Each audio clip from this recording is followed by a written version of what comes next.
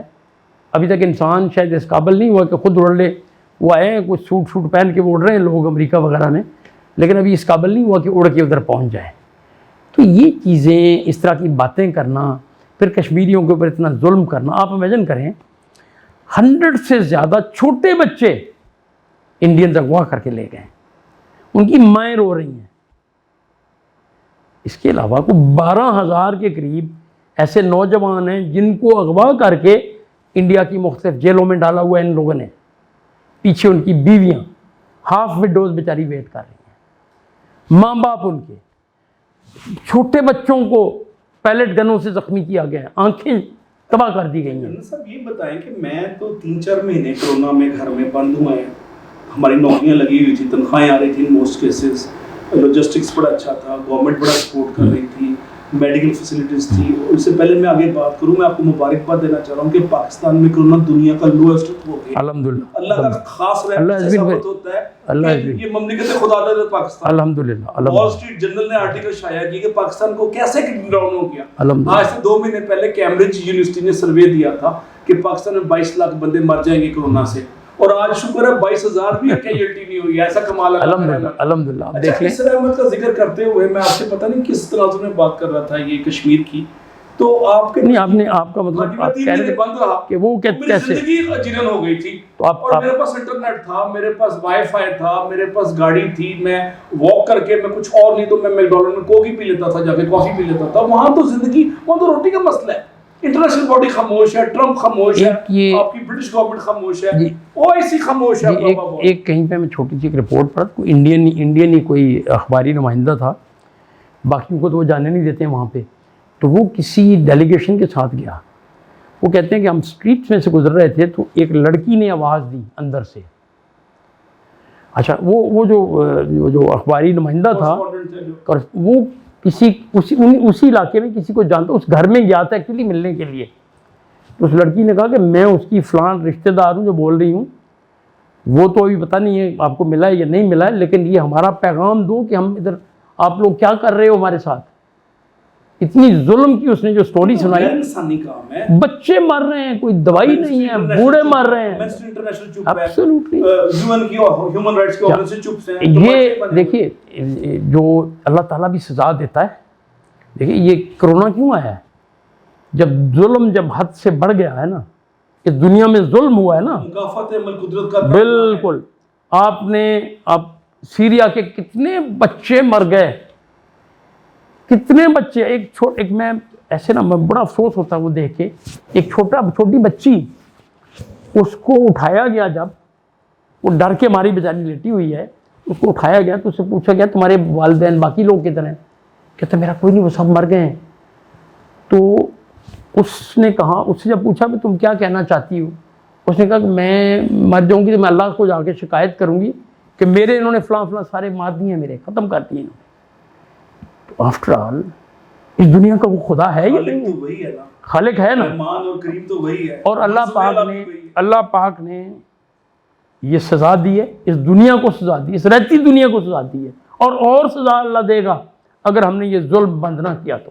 اور آپ دیکھیں کہ ایک دن میں انڈیا میں کرونا میں 1 لاکھ کیجوالٹی, 1 لاکھ بندوں کو کرونا ہوا ہے. اس وقت پاکستان میں صرف 300-600 کو. جی بالکل. اور پاکستان میں سنگل ڈیجٹ میں کیجوالٹی آ رہی ہے, وہاں پہ 3 ڈیجٹ میں 4 ڈیجٹ میں جا رہی ہے. انڈیا میں اس وقت بھی کوئی آئی تھنک 40,000 کے قریب پہنچ رہی ہیں ان کی کیجوالٹیز. 3rd یا 4th پہ آ گئے ہم, 26ویں نمبر پہ. ہم تو ہماری کوئی 5,000 کچھ ہیں. ہاں, تو اللہ کا شکر. لیکن بات میں یہ کر رہا ہوں کہ یہ ظلم ہے اور یہ قرآن کا بھی حکم ہے, ہمارے لیے حکم ہے کہ آپ لوگ ان مظلوموں کی مدد کو کیوں نہیں جاتے ہو جو پکارتے ہیں کہ وہ ہماری مدد کرو. یہ ایک دن آئے گا. دیکھیے ہم نے بات کی تھی overall geopolitical environment کی. دیکھیے چائنا نے کیسے آ کے یہ لداخ کے علاقے میں ٹھیک ٹھاک ٹھکائی کی, انڈیا کا دماغ سیدھا کر دیا. آپ امیجن کرو, مار کے ان کے 20 بندے تو وہ ہیں جن کو انہوں نے مانا ہے, ڈکلیئر ہوئے, بغیر ویپن کے مارا ہے ان کو, اور کافی سارے اور بھی مرے ہیں. ہنڈریڈز میں اس بٹالین کا CO مارا گیا, اس بٹالین کے اور بہت سارے آفیسرز مارے اور بغیر فائرنگ کے مارے گئے, کوٹ کے مارے, ڈنڈوں سے لاٹھوں سے مارے. تو جب آپ ظلم کرو گے تو اللہ تعالیٰ آپ کے اوپر ظلم کا بدلہ لے گا. اور اب یہ کچھ بھی نہیں ہے, اچھا ابھی آپ دیکھیں کہ جب سے چائنا نے آ کے لداخ میں یہ جو پینگونگ سو لیک کا ایریا ہے, پھر یہ سارا ایریا جہاں پہ جی یہ لیک کا گلوان والا ایریا ہے, سارے علاقے میں آئے ہیں اور انہوں نے انڈیا کو پھینٹی لگائی ہے. اس کے بعد سے کشمیر کے اندر پریزیڈنٹ شی جو ہیں, شی جن پنگ کی تصویریں لگنا شروع ہو گئی, ہیرو بن گئے وہاں کے. اور وہ ان کو کہہ رہے ہیں ادھر بھی فوجیں لے کے آؤ. جو 6 ریاستیں ہیں ان کے پاس, منی پور, میزورام, جی ایسٹ والی جو ہے, ہاں جی, یہ تو 6 سے 7. منی پور آ کے تو وہاں پہ ایک ضلع وطن حکومت بھی شاید لندن میں قیام آ گئی ہے جی. اور خالصتان کا لوہا بھی گرم ہو رہا ہے, کونسل آف خالصتان. دیکھیے جب انڈیا اتنا ظلم کریں گے ہندو خاص طور پہ اپنی منورٹیز کے ساتھ, ظلم کس کے ساتھ ہو رہا ہے؟ سب سے زیادہ ظلم تو مسلمانوں کے ساتھ کر رہے ہیں. اس کے بعد سکھوں پہ بلو سٹار, اس کے بعد 1984 میں سکھوں کو انہوں نے بہت قتل عام کیا, بالکل جی. اس کے بعد عیسائیوں کے اوپر, پھر دلیتس کے اوپر, دلیت جو ہے نچلی ذات کے جن کو ہندو کہتے ہیں, انٹچیبل, ان کے ساتھ اتنا ظلم ہوا ہے, اتنا ظلم ہوا. میرے خیال میں سب زیادہ بھی قید کریں تو ان کے اوپر زیادہ ظلم ہوا ہے, جس طریقے سے ان کو جانوروں کی طرح رکھا جاتا ہے. تو یہ وقت آ گیا کہ ہم اللہ تعالیٰ کے حضور دعا کریں کہ مکافات عمل کا سلسلہ اللہ تعالیٰ جلدی اللہ کر دے گا, اللہ کر دے گا. اور میرے خیال میں میری ناچیز رائے میں, ہو سکتا ہے میں غلط ہوں, ہم تو قدرت کے مقاصد کو بالکل نہیں نہ جانتے, لیکن میرا خیال ہے کہ یہ جو کرونا کا جو شدت اور حدت اور وسعت آئی ہے انڈیا میں, اس کے پیچھے شاید یہ عمل کار فرما ہو. اللہ کو پتہ ہے جی, تو ہم اللہ کا اپنا ایک سسٹم ہے, خدا کا ایک سسٹم ہے. اور اللہ تعالیٰ ضرور انسانوں کو, دیکھیں جزا اور سزا کا تو ایک قانون ہے نا, اس میں تو کوئی شک نہیں. آپ اچھا کریں گے آپ کو اس کا do good and have good, do bad and you will be punished. تو یہ میزورام اور آسام وغیرہ کی آزادی آپ کب دیکھ رہے ہیں انڈیا میں, اور خالصتان دیکھیں جی ابھی خاص طور ابھی ٹائم ہے, ابھی ٹائم ہے. میں جن سکھوں سے ملا ہوں 1984 کے آپریشن بلو سٹار کا بھی غم ہے, دوسری نسل ہے. اور سکھ جو ہے 1919 کا امرتسر میں جس جنرل ڈائر نے گولیاں ماری تھی, ایک سکھ نے جا کے لنڈن میں 40 سال بعد 30 سال بعد قتل کیا تھا, اس کو بدلہ لیا تھا اس کو لنڈن جا کے. تو سکھ قوم معاف کرنے والی نہیں ہے اپنے بزرگوں کی شہادتوں کو, قربانیوں. انہوں نے اندرا گاندھی کو بھی اندرا گاندھی کو بھی فارغ کر دیا. تو یہ آپ کے خیال میں خالصتان کا لوہا گرم ہو جائے گا؟ تھوڑا سا ٹائم لگے گا, 10-15 سال. لیکن ایک چیز اس میں دیکھنے والی بات یہ ہے کہ میرے خیال میں کشمیر کی آزادی, خالصتان کی آزادی, اور جو مسلمان 25 کروڑ سے زیادہ ہندوستان کے اندر رہ رہے ہیں ان کی اپرائزنگ, یہ ایک ساتھ ہونی ہے. یہ سائملٹینیس ایکشن ہے, یہ سائملٹینیس ہوگی تو تب تینوں کامیاب ہو جائیں گے. اچھا, اور میرا یہ آپ کا تجربے کے نزدیک 5 سال کا عرصہ لگے گا اس میں, یہ اپرائزنگ کا جو لوگ میں اس پہ کچھ کہہ نہیں سکتا, I really can't say much. لیکن دلی میں قتل عام مسلمانوں کا کیا ہے 47 کے بعد اب ہوا ہے, 1970 کی دہائی میں حیدرآباد میں ہوتا تھا. جی اور جس میں یہ مودی صاحب جیسے لوگ کار فرماتے ہیں RSS والے گنڈے, وہ تھوڑا سا گجرات میں جی بلکہ مودی تو پرسونا نان گریٹا ڈکلیئر ہو گیا تھا امریکہ سے, اس کو تو امریکہ ویزا نہیں دیتے تھے. بالکل صحیح. تو اس انتہا پسند کو جب ویسٹ آیا تو ویسٹ نے کتنا اپریشیٹ کیا جب اس کو انڈین گورنمنٹ میں آیا, کیونکہ یہ ویسٹ کے ایجنڈے کی ایکسٹینشن ہے غالباً. ایکسٹینشن کے علاوہ ویسٹ کی بہت زیادہ انویسٹمنٹ ہے وہاں پہ, انویسٹمنٹ بہت ساری, جو فارچون 500 کمپنیز ہیں ان کے آفس ہیں سب کے, وہ لوگ اس سے فائدہ لے رہے ہیں. انڈیا ایک بہت بڑی پاپولیشن ہے, ایک بہت بڑی کنزیومر مارکیٹ ہے, اس میں وہ اپنا چیزیں بیچنا چاہتے ہیں. اب ایک اور دیکھ رہے ہیں نا, دیکھیے امریکہ کا ایک اور مسئلہ, امریکہ کی جو ملٹری انڈسٹریل کمپلیکس جو ہے نا وہ بہت اسٹرانگ ہے. اور امریکہ آپ دیکھیں جب 1920s towards the end of 20s جو گریٹ ڈپریشن آیا تھا, گریٹ ڈپریشن سے امریکہ کیسے نکلا تھا؟ جب سیکنڈ ورلڈ وار کے لیے اسلحہ بننا شروع ہوا اور وہ سپلائی ہونا شروع ہوا. اور پہلے 3-4 سال دونوں سائڈوں پہ اسلحہ بیچتا رہا تھا, لیکن کہ دو طرف جیل بات. ٹھیک ہے نا, ہاں جی, آپ نے دیکھا نا اس وقت. ہاں جی. تو ابھی پھر اگر امریکن اکانومی تو چلتی اس کے اوپر ہے زیادہ. ٹھیک ہے. اچھا میرا آخری سوال ہے جنرل مشرف کے جی کشمیر کے لیے ایک فارمولا 6 سے 7 فارمولے آئے تھے آؤٹ آف باکس سولوشن کے طور پہ, اور بڑی ایک فیمس ناشتہ ہوا تھا آگرہ میں, اور چانسز تھے کہ ناشتے کے بعد کوئی کمیونیکے آ جائے گا, کوئی لامیہ آ جائے گا کشمیر کے بارے میں کہ ادھر تم ادھر تو ہم وغیرہ ٹائپ کو mix out of box thinking کے ذریعے فارمولے آ رہے تھے 6-7. آئی تھنک وہ کیا ہوا پھر ایک دم ہوا میں تحلیل ہو گئی. جی وہ ایک آئیڈیا تھا ان کا, جنرل پرویز مشرف کا آئیڈیا نیک تھا, نیک نیتی بہرحال تھی اس میں. میرے خیال میں دیکھیے ہم نیت پہ تو کسی کی شک نہیں کر سکتے, لیکن میرے خیال میں it was not a properly analysed idea. Properly homework نہیں ہوا تھا, اس پہ ہوم ورک کم ہوا تھا, اینالائز بھی نہیں تھا, جذباتیت زیادہ, اور انڈیا بھی اس کے اوپر ایگری نہیں کیا. بیکاز انڈیا تو کشمیر کو اپنا اٹوٹ رنگ بولتے ہیں, وہ ہمارا انٹیگرل پارٹ ہے, تو they never wanted to part with that. اسی وجہ سے, اور خاص طور پہ دیکھیے منموہن سنگھ وہاں پہ وزیر اعظم ہے, سکھ جو تھا, اس کے ساتھ آپ یہ معاہدہ کر رہے ہو. How can you do that? How will a Sikh prime minister of India strike an agreement with you on Kashmir? Not possible. Vajpayee کر سکتا تھا, مودی کر سکتا ہے, but not a Sikh prime minister. Not even a moderate Hindu will do that.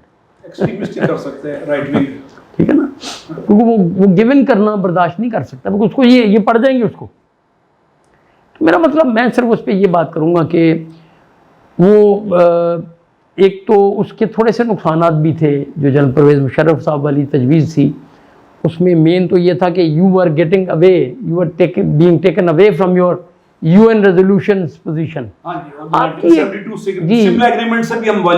جی یہ آپ کی ایک ایگریڈ اپان پوزیشن تھی. سملا ایگریمنٹ جو تھا نا, یہ تھوڑا سا میں بتا دوں, یہ سوال نہیں, آپ نے آپ کا سوال تو نہیں تھا, لیکن میں تھوڑا سا ایڈ کرنا چاہتا ہوں. ابھی بات یہ ہے کہ ہم کچھ لوگ یہ کہنا شروع کہ سملا ایگریمنٹ ہو گیا تھا تو اس کے بعد تو یہ بائی لیٹرل ایشو تھا. نو, دیکھیے under the UN charter no bilateral agreements can overrule the resolutions of United Nations Security Council. اس کی زیادہ اہمیت ہے, اس کی جو انٹرنیشنل آپ کی کمٹمنٹ ہے that carries the weightage. اس میں زیادہ وزن ہے. نمبر 2, جو سملا ایگریمنٹ کے اندر بھی یہ تھا کہ آپ اپنی پوزیشن کے اوپر قائم رہیں گے. اچھا, یہ چونکہ پروگرام 1972 سے پہلے کے بچے دیکھ رہے ہیں, سملا ایگریمنٹ پہ تھوڑا سا روشنی ڈالتے ہیں. میں صرف جی یہ ایگریمنٹ ہوا تھا بیسیکلی. دیکھیے اس وقت 1971 کی وار ہو چکی تھی, اور انفارچونیٹلی بنگلہ دیش بن گیا تھا اس وقت, اور بہت سارے جس میں فوج تھی کوئی تقریباً 30-35 ہزار ٹروپس تھے ہمارے, باقی سویلینز تھے کوئی 85,000 90,000 کے قریب لوگ تھے جو کہ انڈیا کی قید میں تھے. ان کو واپس لانا تھا آپ نے. ایگریمنٹ ہوا, اور اس پورے ایگریمنٹ میں یہ کہیں نہیں لکھا ہے کہ ہم اپنی کشمیر کو پوزیشن کو, صرف یہ لکھا ہے, میں آپ کو پڑھ کے سنا دوں ایک second. Simla agreement says that the principles and purposes of the Charter of the United States, United Nations shall govern the relationships between the two countries. Good. ٹھیک ہے جی. اور اس میں ایک اور بھی تھا کہ UN under the present charter their obligation under any, مطلب اس میں سملا ایگریمنٹ کا یہ حصہ تھا کہ sovereignty should prevail from بالکل اس میں UN ریزولوشنز کو اوور رول نہیں کیا تھا سملا ایگریمنٹ. اچھا دوسری بات, سملا ایگریمنٹ اوکے میوچلی ڈیسائیڈ کریں گے جی, تو کہاں گیا میوچلی ڈیسیژن؟ انڈیا تو بات بھی نہیں کرنے پہ تیار ہے. اچھا پھر انڈیا نے جب سے یہ آرٹیکل 370 ریووک کیا ہے اور 35A ریووک کیا ہے، اس کے بعد سملا ایگریمنٹ ویسے ہی اپنی موت مر گیا. ہاں جی، آپ نے جو یونیلیٹرل آپ نے کر دیا، سملا ایگریمنٹ تو ویسے ہی اپنی موت مر گیا بھائی. تو دیر از نو سملا ایگریمنٹ اینی مور. اس کی روح ختم ہو چکی ہے. ختم روح کیا جی، یہ سملا ایگریمنٹ بھی ختم ہے. وہ نل اینڈ وائڈ ہو گیا. نل اینڈ وائڈ ہے. It is no more an agreement. بات یہ ہے لیکن یو این ریزولوشنز کو تو کسی نے ریووک نہیں کیا. اس کو U N resolutions are always valid till the time they are fulfilled. dominant and sovereign. They are valid till the time. ہاں اگر کوئی اگلی ریزولوشن اس کو آگے ریووک کر دے وہ ایک الگ چیز ہے. But those resolutions are very much there. Even 98 میں جب انڈیا پاکستان نیوکلیر ہوئے ہیں، اوورٹلی نیوکلیر جب ہوئے ہیں، اس وقت بھی یو این سیکورٹی کاؤنسل کی ایک ریزولوشن ہے 1172 اس کا نمبر ہے.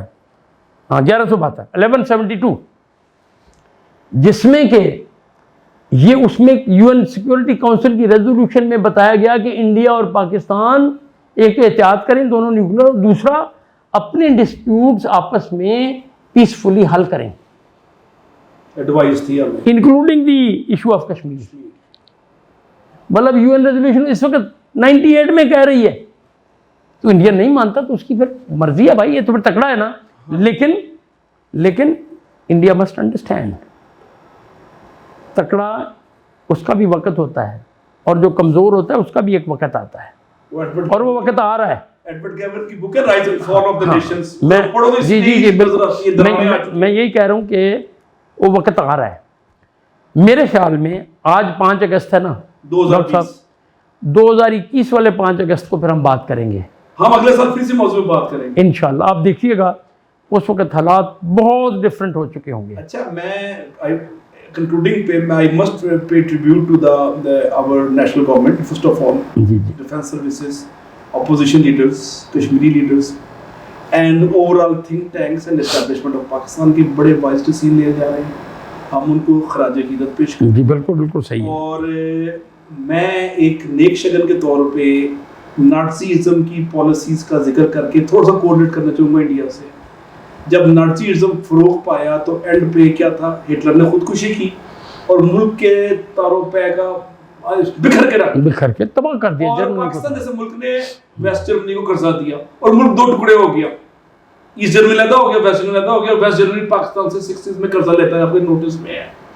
اس جیسا ملک جو اتنی بڑی پاور تھی، میں اس کے تجربے کی روشنی میں ہسٹری سے مخص کرتے ہیں، نتیجے سیکھتے ہیں کچھ.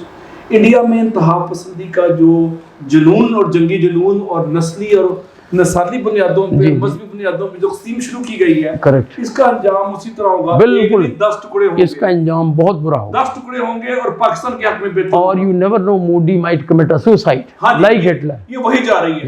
یہ ہٹلر سٹائل میں عمران خان نے صحیح پوسٹ کی ہے کہ یہ ہٹلر سٹائل میں جا رہا ہے اور اس کا پیٹرن وہی ہے اور اس کا ڈیزاسٹر وہی ہے. سو میں بڑا مشکور ہوں آپ کی نیک نیتی کا، آپ کے پیار کا، محبت کا. اگلے سال 5 اگست کو پھر ملیں گے انشاءاللہ اور پھر تجزیہ کریں گے کہ انشاءاللہ. حالات بہت بدلی ہو چکے ہوں گے اور بڑا پانی گزر چکا ہوگا دریاؤں کے اندر سے انشاءاللہ. مجھے ایک شعر بڑا مزیدار یاد آتا ہے کہ حالات میں کہتے کہ کچھ بدل رہے ہیں، ساقی بہک رہا ہے اور ساغر سنبھل رہے ہیں. تو پلانے والا جو ہے وہ بہک رہا ہے اور پینے والے سنبھل رہے ہیں. میں بھی آپ کو نا، اور اس پہ مجھے ایک اور شعر اقبال کا یاد آتا ہے اسی پہ. اس کے بعد میں آپ کی طرف آتا ہوں کہ دور گردوں میں ایک نیا انقلاب آنے کو ہے. اقبال کا نہیں کسی اور کا شعر. دور گردوں میں ایک نیا انقلاب آنے کو ہے، میں کہتے میں محتسب مست شراب آنے کو ہے. تو آپ سے کچھ آخری میں صرف نا ایک بڑا اچھا وہ نغمہ بھی گایا تھا نور جان تنویر نقوی صاحب، ایک ہوتے تھے لکھنے والے، ان کا لکھا ہوا یہ ڈیرہ غازی خان کے مرحوم. ہاں جی. تو میں صرف تھوڑا سا ان کے نا آخری وہ ایک چھوٹا سا بند ہے جی پڑھیے. میں وہ پڑھ کے اس پہ ختم کروں گا اپنی بات کو.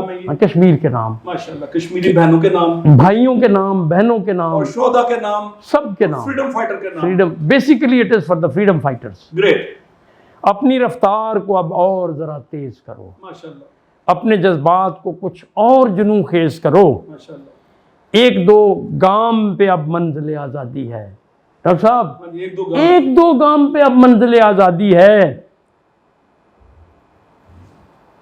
آگ اور خون کے ادھر امن کی آبادی ہے. یہ آگ اور خون کے اوپر سے گزر کے جانا ہے ہم نے کہ ادھر امن کی آبادی ہے، خود بخود ٹوٹ کے گرتی نہیں زنجیر کبھی، بے شک ایسے اسٹرگل کرنی پڑتی ہے، بدلی جاتی ہے بدلتی نہیں تقدیر کبھی، بدلی جاتی ہے بدلتی نہیں تقدیر، بس بدلی جاتی ہے، اٹھ کے لڑو، ٹھیک، ہم آپ کے ساتھ ہیں انشاءاللہ، پاکستان آپ کے ساتھ ہے، اور اس کے اوپر انشاءاللہ کشمیر آزاد ہوگا۔ اور یہ دیکھیں آزادی کا عنوان جو ہوتا ہے نا وہ اپنے لہو سے لکھا جاتا ہے بھائی، وہ خون جگر سے لکھا جاتا ہے، خون سے لکھا جاتا ہے، جگر کے خون سے، جی جی بالکل، پسینے سے نہیں، یہ بڑا ضروری اس میں ہے، اور کشمیری لکھ رہے ہیں، اور یہ کشمیری آپ دیکھیں 1980 کی دہائی کے بعد 89 آنورڈ کشمیر گرم ہوا ہے، پہلے 30 سال یہ ڈاکٹر عبداللہ اور فاروق عبداللہ بیوقوف بناتے جی ہیں، ہاں جی، ان کے سبز باغوں میں یہ بھی ہو جاتا ہے بھی ہو جاتا ہے، جب وہ ان کے جو ختم ہو گئے ان کے سارے ڈرامے تو نوجوانوں کو احساس ہوا کہ دس دا رائٹ ٹائم، اور اب جو وانی صاحب کی شہادت ہے 2016 میں ہوئی ہے، اس نے ایک نیا کشمیر کو جنم دیا، 22 سال کے نوجوان کی شہادت میں۔ علامہ اقبال کا آپ نے شعر پڑھا نا، تو میں ہمیشہ مجھے بڑا شعر یہ پسند ہے، خاص طور پہ علامہ اقبال جب گئے ویسٹ میں انہوں نے دیکھا سارے بڑی دنیا ترقی کر رہی تھی، علم ترقی کر رہا تھا، ٹیکنالوجی ترقی کر رہی تھی، سارا کچھ ہو رہا تھا، ضمیر مغرب ہے تاجرانہ، ضمیر مشرق ہے راہبانہ، انہوں نے مذہب کا لبادہ اڑ کے اللہ راہبانہ بھی وہ راہبانیت ہے کہ ہم ہر چیز چھوڑ کے بیٹھ گئے ہیں، تقدیر کے نام پہ بیٹھ گئے، تقدیر اللہ نے کہا چاہ دو اسے، ضمیر مغرب ہے تاجرانہ، ضمیر مشرق ہے راہبانہ، وہاں دگرتوں ہے لہذا رہتا، وہاں پہ تو ہر لمحہ چیزیں چینج ہو رہی ہیں، یہاں بدلتا نہیں زمانہ، یہاں پہ زمانہ بدلی کرنے کی ضرورت ہے، چینج جس کو کہتے ہیں نا تبدیلی یا چینج، وہ ریئل مینوں میں چینج چاہیے، خاص طور پہ ایجوکیشن سیکٹر میں چینج چاہیے۔ ڈاکٹر صاحب آپ بہت خدمت کر رہے ہیں ماشاءاللہ، یا یونیورسٹی کا ٹریبیوٹ ہے ہمارا فوجی بھائیوں کے لیے، یونیورسٹیز، ٹیکنیکل انسٹیٹیوٹس، یونیورسٹی تو بہت اچھا کام کر رہی ہے پاکستان میں، لیکن ہمارا جو مسئلہ ہے نا وہ بہت سارا نوجوان طبقہ جو ڈراپ آؤٹ سے اسکول سے ایلیمنٹری سے نکل جاتے ہیں، ان کو سکل چاہیے، ان کو ٹیکنیکل سکل چاہیے، ان کو آپ دیکھیں پاکستان میں لاہور میں آپ کو ڈرائیور کوئی نہیں ملے گا، اے سی مکینک نہیں ملتے، میں نائجیریا میں تھا تو وہاں پہ میرے پاس ایک ان کے بندے آئے کہ جی ہمیں چاہیے وہ بندے نہیں جو یہ اسکیفولڈنگ باندھتے ہیں اس کے لیے ٹیکنیکل کوالیفائڈ بندے چاہیے، میں نے ان پر کہا ہمارے یہاں کوالیفائڈ اس طرح نہیں ہوتے ہیں، ہمارے یہاں تو بندے آن دا جاب بھی کوالیفائی ہوتے ہیں، توڑ کے سیکھتے ہیں، اس کو بناتے ہیں سیکھ، تو مطلب ہے ایون یار یہ جو سکلز ہیں اس میں بندے ٹرین کرو نا، ہمارا آدمی جاتا ہے باہر بیچارہ دھکے کھاتا ہے، وہاں پہ جا کے لرن کرتا ہے اور اس کو وہ دھکے مارتے ہیں، اس کی کیونکہ سکل نہیں ہوتا ہے، انہیں ڈگری نہیں ہوتی ہے، سکل انہانسمنٹ ایک ایشو ہے، تو بھائی یہاں پہ سکل انہانس کرو، ٹیکنیکل سکل دو لوگ تاکہ ہمارے جائیں، اس سے 4 گنا زیادہ فارن ایکسچینج کمائیں گے۔ میں کنکلوڈنگ ریمارکس پہ علامہ اقبال کا ایک شعر پڑھتا ہوں، تقدیر پہ آپ نے ذکر کیا، بچپن سے میرے ذہن میں یہ بات ڈالی جا رہی تھی والدین یا بزرگوں کی طرف سے کہ قناعت کر لو اور جو قسمت میں لکھا ہوا آ جائے گا، اور زیادہ زور نہیں لگانا، بس تھوڑا نیوا نہیں والے کام کرتے ہو۔ لیکن میں جب اقبال کو پڑھا تو میں حیران ہو گیا، وہ کہتا ہے تقدیر کے پابند ہے نباتات و جماعات، کہ صرف یا پھر جو چٹانیں اور درخت ہیں، بارش آئی تو درخت آندھی سے گر گیا، چٹان سے رکھ گئی ایولانش میں، تو یہ تقدیر ہے۔ مومن فقط دوسرے شعر میں دوسرے مصر میں کہتے ہیں مومن فقط احکام الہی کا ہے پابند، کہ جو مرد مسلمان ہے وہ صرف اللہ کے احکام کا پابند ہے، احکام کیا زور لگاؤ گے، جتنا صحیح کرو گے میں دوں گا، اس میں رنگ عقیدے اور جنس کا اور نسب کا اور نسب کا ذکر ہی نہیں، جو زور لگائے گا وہ لوٹ لے گا میلہ، تو آج ویسٹ نے زور لگایا میلہ لوٹ لیا، کل ہم زور لگائیں گے ہم میلہ لوٹ لیں گے، آج کشمیری زور لگا رہے ہیں تو کشمیری میلہ لوٹنے کے قریب پہنچ گئے ہیں، اور اگلے 2 سالوں میں ہم ایک دوسرے کو مبارکباد دیں گے۔ اسی پہ علامہ اقبال ایک شعر اسی سے جو کہ ریلیٹڈ ہے، ہاں جی، علامہ اقبال بولتے ہیں توکل کا یہ مطلب ہے کہ خنجر تیز رکھ اپنا، ہاں جی، توکل کا پھر اس خنجر کی تیزی کو مقدر کے حوالے کر، مطلب تب مقدر کے حوالے کب مقدر کے حوالے بعد میں کر، پہلے کوشش کر، ہاں راہ ہوں گے تو اندر نہ بیٹھ جاؤ، راہ نہیں بننا۔ جب کشمیریوں نے 89 آنورڈ شروع کیا ہے تو دنیا کو لا دیا، be the man of action، بس not words only۔